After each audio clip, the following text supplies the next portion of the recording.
ಸೋಲಿಸ್ಬಿಡ್ತೀವಿ ಅಂತ ಏನ್ ಹೇಳಿದ್ರು ಅದೇ ರೀತಿಯಾಗಿ ಸೋಲಿಸಿದ್ದಾರೆ. ಲೋಕಸಭೆಯಲ್ಲಿ ಮಹಿಳಾ ಮೀಸಲಾತಿ ಮಸೂದೆಗೆ ಭಾರಿ ಸೋಲು. ಧಾರವಾಡದಲ್ಲಿ ಶಾಸಕ NH ಕೋನರೆಡ್ಡಿ ಪ್ರತಿಕ್ರಿಯೆಯನ್ನ ಕೊಟ್ಟಿದ್ದಾರೆ. ಮಸೂದೆ ಮಂಡನೆ ಮಾಡಿದ ದಿನವೇ ಸೋಲಾಗುತ್ತೆ ಅಂತ ಗೊತ್ತಿತ್ತು. ರಾಜಕೀಯ ಕಾರಣಕ್ಕಾಗಿ ಮಸೂದೆಯನ್ನ ಮಂಡಿಸಿದ್ದಾರೆ. ಕೋನರೆಡ್ಡಿ ಕೊಟ್ಟಿರುವಂತಹ ಸ್ಟೇಟ್ಮೆಂಟ್ ಇದು. ಈಗ ನಾವು ವಿರೋಧ ಮಾಡಿದ್ವಿ ಅಂತ ನಾಟಕ ಮಾಡ್ತಾ ಇದ್ದಾರೆ.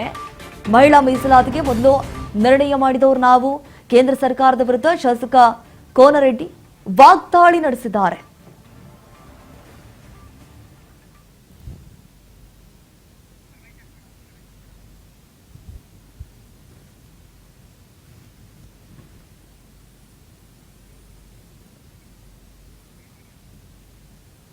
ಇವತ್ತು ನೀನೇನು ಮೊನ್ನೆ ನಾವು ಮಂಡ್ಯ ಮಾಡಿದ್ರು ವಿರೋಧ ಮಾಡಿದ್ರು ಕಾಂಗ್ರೆಸ್ ಪಾರ್ಟಿ ಜವಾಬ್ದಾರಿ ಹಂಗಂತೀರ ಎಲ್ಲ. ಈಗ ಸರ್ವಪಕ್ಷದ ಸಭೆ ಕರೀಬೇಕು ಅಂತ ಸನ್ಮಾನ್ಯ ರಾಹುಲ್ ಗಾಂಧಿ ಅವರು, ಸನ್ಮಾನ್ಯ ಮಲ್ಲಿಕಾರ್ಜುನ ಖರ್ಗೆ ಸಾಹೇಬರು ಸರ್ವಪಕ್ಷದ ಸಭೆ ಯಾಕಿರಲಿಲ್ಲ? ಮಂಡ್ಯ ಮಾಡಬೇಕಾದ್ರೆ ಸಂವಿಧಾನದಲ್ಲಿ ತನ್ನದೇ ಆದಂತಹ ಒಂದು ಮಾನದಂಡ ಇದೆ. ಆ ಮಾನದಂಡ ಪ್ರಕಾರ ಮಾಡಬೇಕು. ಅವ್ರಿಗೆ ಪ್ರಜಾಪ್ರಭುತ್ವ ಗೊತ್ತಿಲ್ಲ, ಅದಕ್ಕೆ ಈ ರೀತಿ ಮಾಡಿ ಒಂದು ಫೇಲ್ ಆಗಿದೆ ದೊಡ್ಡ ಇದಾಗ್ಬಿಡ್ತು ಅನ್ನೋ ಜೊತೆ ಆಕ್ಟ್ ಮಾಡಕ್ ಹೋಗೋದು ಸರಿಯಲ್ಲ. ಕೇಂದ್ರ ಸರ್ಕಾರ ಮಸೂದೆಯನ್ನ ಮಂಡನೆ ಮಾಡಿದ ದಿವಸ ಈ ಸೋಲಾಗತ್ತೆ ಅಂತ ಅವ್ರಿಗೆ ಗೊತ್ತಿತ್ತು. ಅವ್ರೇನ ರಾಜಕೀಯ ಕಾರಣಕ್ಕಾಗಿ ಅದನ್ನ ಮಸೂದೆಯನ್ನ ಮಂಡನೆ ಮಾಡಿದ್ರು. ಅವ್ರಿಗೆ ಮೆಜಾರಿಟಿ ಇಲ್ಲ. ಮೆಜಾರಿಟಿ ಇರದೇ ಇದ್ರು ಕೂಡ ಇವತ್ತು ಈ ರೀತಿಯಾಗಿ ಅವರು ಮಂಡನೆ ಮಾಡಿ ಅದಕ್ಕೆ ಇಡೀ ದೇಶ ನಾವು ವಿರೋಧ ಮಾಡಿದ್ವಿ ಹ್ಯಾಂಗ ಮಾಡಿದ್ವಿ ಅಂತ ನಾಟಕ ಮಾಡಬಾರ್ದು. ಒಂದ್ ಹೇಳ್ಬಿಡ್ತೇನೆ, ಮಹಿಳಾ ಮೀಸಲಾತಿಗೆ ಫಸ್ಟ್ ನಿರ್ಣಯ ಮಾಡಿದಂತವ್ರು ನಾವು.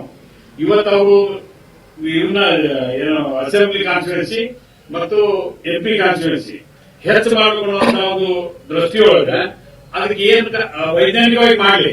ಈಗ ಉತ್ತರ ಪ್ರದೇಶಕ್ಕೆ ಹೆಚ್ಚು ಸಿಗ್ತಾವು, ನಮ್ ಕಡಿಮೆ ಸಿಗ್ತಾವು. ಆ ವೈಜ್ಞಾನಿಕವಾಗಿ ನಾವೆಲ್ಲರೂ ಕೂಡ್ಕೊಂಡು ಆ ತೀರ್ಮಾನ ಬಂದ್ರೆ ಮಾತ್ರ ಸಾಧ್ಯ ಐತಿ. ಇವತ್ತು ನೀನೇನು ಮೊನ್ನೆ ನಾವು ಮಂಡ್ಯ ಮಾಡಿದ್ರು ವಿರೋಧ ಮಾಡಿದ್ರು ಕಾಂಗ್ರೆಸ್ ಪಾರ್ಟಿ ಜವಾಬ್ದಾರಿ ಹಂಗಂತೀರ ಎಲ್ಲ. ಈಗ ಸರ್ವಪಕ್ಷದ ಸಭೆ ಕರೀಬೇಕು ಅಂತ ಸನ್ಮಾನ್ಯ ರಾಹುಲ್ ಗಾಂಧಿ ಅವರು, ಸನ್ಮಾನ್ಯ ಮಲ್ಲಿಕಾರ್ಜುನ ಖರ್ಗೆ ಸಾಹೇಬರು ಸರ್ವಪಕ್ಷದ ಸಭೆ ಯಾಕಿರಲಿಲ್ಲ? ಮಂಡ್ಯ ಮಾಡಬೇಕಾದ್ರೆ ಸಂವಿಧಾನದಲ್ಲಿ ತನ್ನದೇ ಆದಂತಹ ಒಂದು ಮಾನದಂಡ ಇದೆ. ಆ ಮಾನದಂಡ ಪ್ರಕಾರ ಮಾಡಬೇಕು. ಅವ್ರಿಗೆ ಪ್ರಜಾಪ್ರಭುತ್ವ ಗೊತ್ತಿಲ್ಲ, ಅದಕ್ಕೆ ಈ ರೀತಿ ಮಾಡಿ ಒಂದು ಫೇಲ್ ಆಗಿದೆ ದೊಡ್ಡ ಇದಾಗ್ಬಿಡ್ತು ಅನ್ನೋ ಜೊತೆ ಆಕ್ಟ್ ಮಾಡಕ್ ಹೋಗೋದು ಸರಿಯಲ್ಲ. ಕೇಂದ್ರ ಸರ್ಕಾರ ಮಸೂದೆಯನ್ನ ಮಂಡನೆ ಮಾಡಿದ ದಿವಸ ಈ ಸೋಲಾಗತ್ತೆ ಅಂತ ಅವ್ರಿಗೆ ಗೊತ್ತಿತ್ತು. ಅವ್ರೇನ ರಾಜಕೀಯ ಕಾರಣಕ್ಕಾಗಿ ಅದನ್ನ ಮಸೂದೆಯನ್ನ ಮಂಡನೆ ಮಾಡಿದ್ರು. ಅವ್ರಿಗೆ ಮೆಜಾರಿಟಿ ಇಲ್ಲ. ಮೆಜಾರಿಟಿ ಇರದೇ ಇದ್ರು ಕೂಡ ಇವತ್ತು ನೋಡಿ, ಕೇಂದ್ರ ಸರ್ಕಾರದ ವಿರುದ್ಧವಾಗಿ ಯಾವ ರೀತಿ ಶಾಸಕ ಕೋನರೆಡ್ಡಿ ಅವರು ವಾಗ್ದಾಳಿ ನಡೆಸಿದ್ರು ಅನ್ನೋದು ಗೊತ್ತಾಯ್ತು. ಮಸೂದೆ ಯಾವಾಗ ಮಂಡನೆ ಮಾಡೋದಕ್ಕೆ ಶುರು ಮಾಡಿದ್ರು ಅವತ್ತಿನ ದಿನವೇ ಸೋಲಾಗತ್ತೆ ಅಂತ ಹೇಳಿ ನಮ್ಗೆಲ್ಲರೂ ಕೂಡ ಗೊತ್ತಿತ್ತು.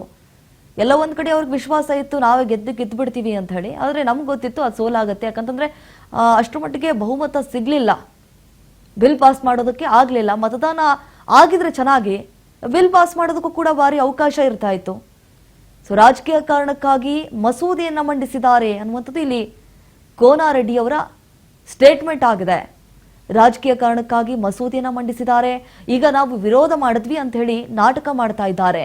ಮಹಿಳಾ ಮೀಸಲಾತಿಗೆ ಮೊದಲು ನಿರ್ಣಯ ಮಾಡಿದವರು ನಾವು ಹೇಳಿದ್ವಿ ಮಾಡಿ ಅಂತ ಹೇಳಿ ಬೇಡ್ಕೊಂಡ್ವಿ.